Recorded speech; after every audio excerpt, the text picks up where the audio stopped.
Dr. O here. What if I told you your skin was full of stems, spines, grains, glass, and corn? Come with me to find out what I mean.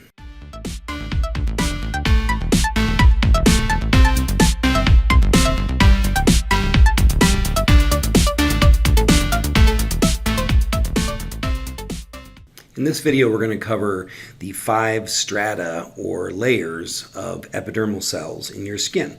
But before we do so, I actually want to cover just a couple of general things here.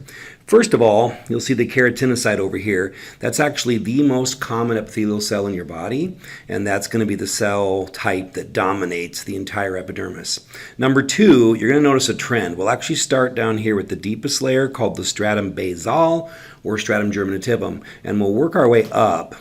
And you'll notice that as we get farther and farther away from the dermis, which is down here, which is vascular, where the blood supply is, and we travel farther and farther away, you're going to notice the cells will stop dividing and die. And that's because the epidermal cells are avascular. They don't have their own blood supply. So the only way they can get nutrition is through diffusion. So the farther and farther they get away from the dermis, the less likely that is to happen, and the more likely they're going to be dead cells, but they're still going to be very useful. All right, so here we see the term strata means layer. So we're talking about the 5 different layers of keratinocytes that make up your epidermis.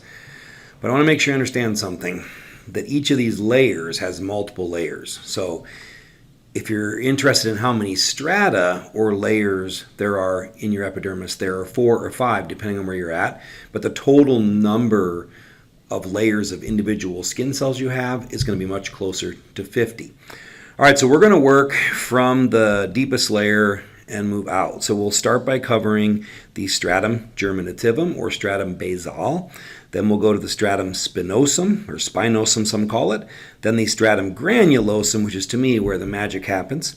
The stratum lucidum, which you'll only find in thick skin, I'll explain, and the stratum corneum, which is the outer surface, the actual skin that you see. We're going to be talking about the stratum basale here first. Like I said, I'll show you the image, then we'll go back and chat about it every time. So that's where we're at now. This is the layer of cells that is intimately connected to the underlying dermis. Okay, so the stratum germinativum or basale, they're actually both saying the same thing. Germinative cells and basal cells are another name for stem cells. The most important feature of the stratum germinativum or stratum basale is the stem cells, hence the name. So this is going to be where the stem cells are that replace all the epidermal cells, the keratinocytes that are sloughed off each day.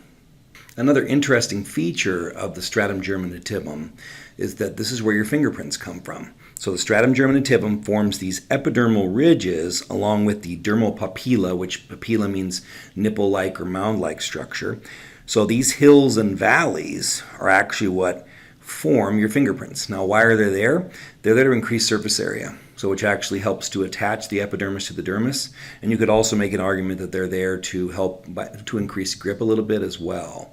So that's another thing that's actually occurring here, where the stratum germinativum connects to the underlying dermis. The last significant feature of the stratum germinativum is that this is the location of the melanocyte. Now we'll talk about melanocytes and melanin and the determination of skin color in a different video, but here I want to show you the location and show you why it's important. Here's the melanocyte, and the reason this is significant is because it is bumped up to the dermis. Now hopefully you recall that the epidermis is avascular, but the dermis is vascular. The dermis is full of blood vessels as well as lymphatic vessels, which means that if melanocyte turns cancerous, it is already bumped right into lymphatic supply and blood supply that can help it metastasize. That's the reason that melanoma is the most dangerous form of skin cancer. So that location really does matter. Okay, so that is all of the key features of the stratum basale or the stratum germinativum. Now let's go ahead and move into the stratum spinosum or the spiny layer, which you can see right here. The stratum spinosum is generally 8 to 10 layers of keratinocytes that are the result of the division of all the stem cells from the stratum basale or stratum germinativum. It's called the spiny layer because the cells start to take on this strange shrunken appearance that actually does cause them to look spiny. Now there is still some division here, so I like to think of the stratum spinosum as really just an extension of the stratum basale. There still is cell division. The epidermal layer is still thickening here, but there is one key feature I want to point out. This is where the dendritic cells of your immune system hang out. So these are cells that actually do participate in the immune response. If a microorganism or some sort of invader has breached the superficial layers of the skin, the dendritic cell is waiting for it. So this is kind of the last line of defense before we get to the dermis and we get to the blood supply. Dendritic cells are very important. So that's everything that you need to know about the stratum spinosum. Now let's move to the stratum granulosum, or the grainy layer. The stratum granulosum is where a skin cell becomes a skin cell. It stops dividing, it is full of the protein keratin, it dehydrates, and it dies. Voila! So that's the stratum granulosum. Next we have the stratum lucidum. So this would be the clear layer. Generally it's called the glassy layer as well. So the key with stratum lucidum is this is only going to be found in thick skin. So most skin on your body is thin skin, and it only has the 4 strata, not this one here. The thick skin is only found on the palms of your hands and the soles of your feet. And those are the only 2 places where you have this strata, the stratum lucidum. So that's the stratum lucidum there. Then lastly, we have the stratum corneum, which is called the horn layer or corny layer. This is going to be the 15 to 30 layers of dead keratinized skin cells that we think of as skin cells. So this last layer, the stratum corneum, the most superficial layer, its primary function is really just to be expendable. We lose 30 to 40,000 skin flakes an hour, give or take, and these are the cells that slowly are sloughed off and replaced by cells that start at the deeper layers and work their way up. So this is going to be 15 to 30 layers of these dead, dehydrated, keratinized cells. Keratinized cells cover all of your skin except for the front of your eyeballs, and you also do have keratinized cells in the roof of your mouth. It takes 15 to 30 days for a cell to move all the way from that stratum germinativum, stratum basale layer and work its way up. Then once they reach the stratum corneum, they're going to be there for a couple of weeks before they're sloughed off and replaced.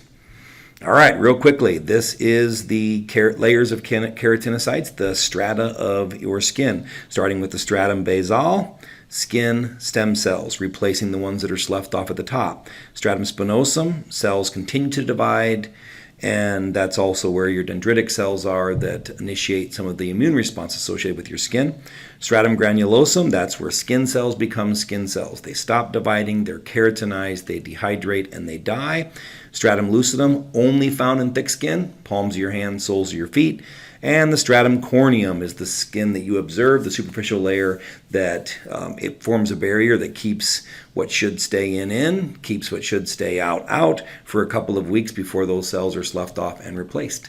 That's the layers of your skin.